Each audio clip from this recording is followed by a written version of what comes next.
Assalamualaikum Ustaz, Waalaikumsalam warahmatullahi wabarakatuh. Saya ingin menanyakan tentang bedanya haram makan daging babi dengan minuman keras, miras.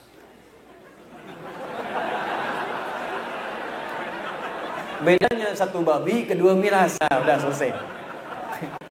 Karena kebanyakan teman di sini sebagian memilih tidak makan babi tapi masih minum miras. Baik.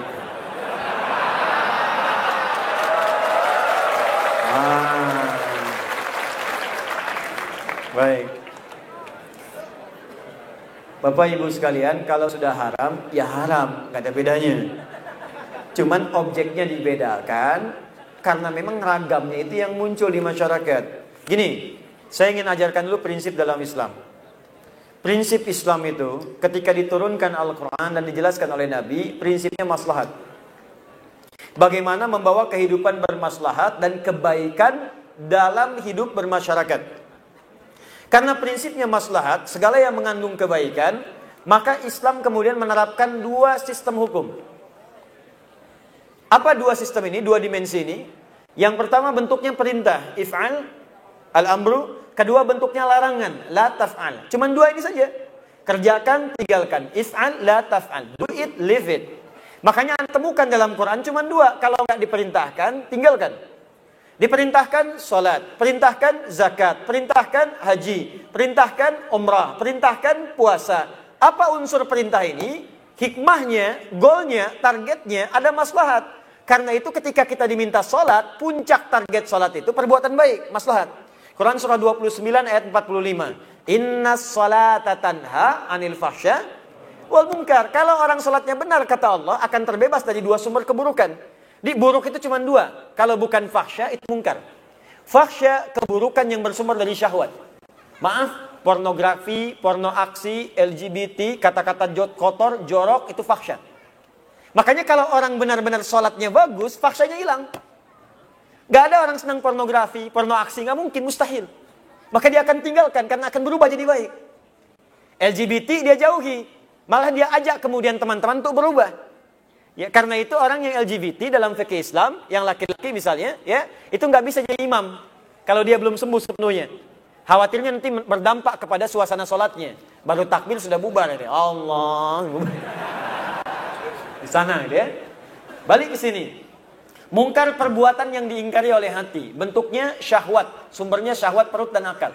Maaf, mencuri, membunuh, ya, berselisih, mencela, dan seterusnya yang diingkari oleh akal, bohong, itu mungkar namanya.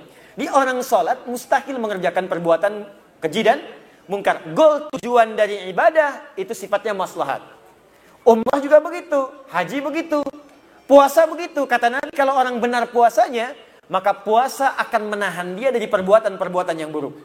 Makanya kalau orang sedang puasa, dia akan mencegah dirinya dari perbuatan buruk. Maaf ya, orang rajin marah semarah-marahnya, kalau sedang puasa libur marahnya. Gak percaya silahkan. Ada orang pemarah, kan? Maghrib jam 6. Jam 6 kurang seperempat, dia diprovokasi oleh orang. Dasar kamu begini. Dia bisa nahan marah. Temannya bingung, kok kamu gak marah? Nanti habis maghrib. Habis maghrib hilang. Jadi ketika diperintahkan untuk berbuat ibadah, goalnya adalah maslahat. Ketika dilarang pun, ilatnya sebabnya ada keburukan di situ yang berdampak memengaruhi kepada keburukan maslahat. Jadi kalau dikerjakan larangan ini akan berdampak buruk bagi kehidupan. Contoh, Anda bertanya tentang miras misalnya di sini. Ketika Anda bertanya miras, sudah ada yang bertanya tentang miras lebih dulu daripada Anda, 15 abad yang lalu. Turunlah jawaban pertama di Quran surah kedua Al-Baqarah ayat 219, paling kiri sebelah bawah di mushaf. Ada 4 tahapan nanti, termasuk di An-Nisa, ini yang saya dahulukan Al-Baqarah. Perhatikan kalimatnya. Yas'alunaka 'anil khamri wal maisir. Muhammad, banyak orang bertanya kepadamu tentang khamar dan maisir. Maisir itu judi. Khamar itu ma yakhmurul aqla, setiap yang bisa merusak akal. Jadi kalau dikonsumsi itu bisa merusak kepada akal, berpengaruh buruk. Akal lambat berpikir, emosional terganggu, ya tidak sadar berbuat hal. Jadi kalau berbuat buruk memang karena nggak sadar. Bisa membunuh, bisa berzina, bisa berkosa, bisa macam-macam. Nah itu semua yang bisa mengganggu akal disebut dengan khamar namanya. Nah pada saat itu kebanyakan ramuan khamar itu dari minuman keras. Maaf, anggur yang diperas, difermentasikan. kurma, ada gandum, turunlah jadi minuman. Sekarang semua itu dikemas juga dari bagian-bagian tertentu menjadi pil tertentu. Ada sabu, ada narkotik, ada ekstasi dan sebagainya. Itu dalam Quran diistilahkan dengan nama khamar. Jadi ketika Allah melarang khamar, apa tujuannya? Supaya mencegah kita tidak kehilangan akal sehat. Karena akal ini yang paling utama membimbing kita pada kebaikan. Kalau akal tidak berfungsi, maka turun derajat kita dari manusia menjadi hewan. Maaf teman-teman sekalian, kenapa ayam itu berani buang kotoran sembarangan? Karena nggak punya akal. Di sini ada kuda nggak? Ada kuda. Kenapa kuda bisa jalan-jalan di busan, tak malu nggak berpakaian? Karena nggak ada akal. Kenapa monyet betina misalnya, senang aja tampil tanpa busana? Karena nggak ada akal.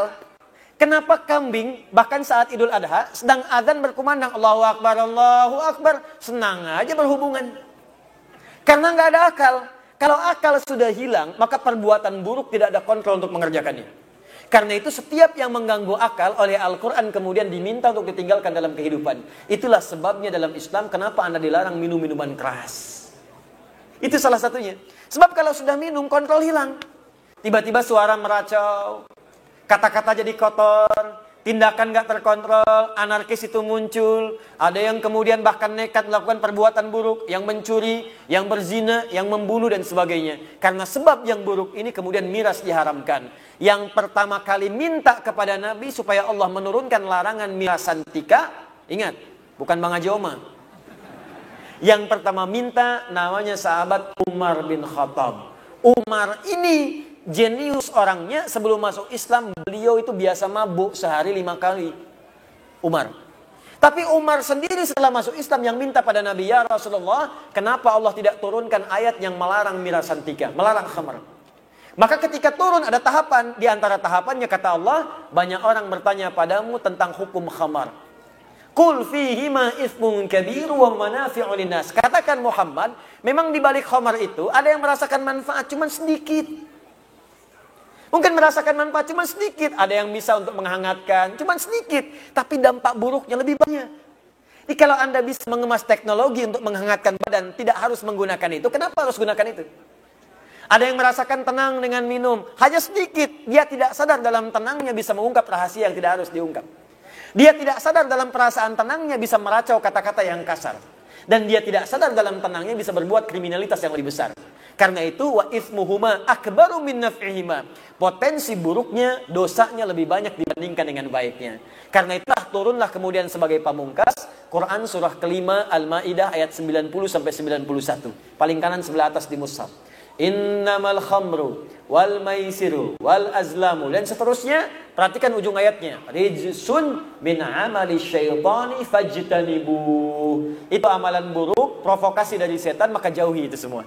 Jadi tidak ada bedanya teman-teman antara miras dengan daging babi, sama-sama haramnya. Jelas ya? Ya. Jadi kalau kita ingin hijrah berubah, jauhi itu. Jadi kalau ada yang lain kenapa harus miras? Kalau ada ayam kenapa mesti babi? Jelas ya? Itu ujian keimanan. Ujian keimanan. Baik. Ustadz, bagaimana kalau sedang dalam keadaan terdesak? Terdesak hukumnya beda dengan biasa. Anda di Korea misalnya ada satu daerah terpencil, masuk tiba-tiba ayam nggak ada, kambing nggak ada, udah 2 hari nggak makan nih, yang ada cuma babi misalnya, maka boleh makan babi pada saat itu? Halo? Tidak besar begitu babi. Yang boleh makan daging babi, ya itu pun sembelih dulu, kemudian ambil sebagian dagingnya dimasak untuk menghilangkan lapar. Ingat, bukan untuk mengenyangkan. Untuk menghilangkan lapar. Jadi bukan untuk dinikmati. Enak juga ya, bukan. Untuk menghilangkan lapar. Sambil Anda makan itu, cari makanan lain yang halal sifatnya. Demikian dengan minuman-minuman juga hukumnya serupa.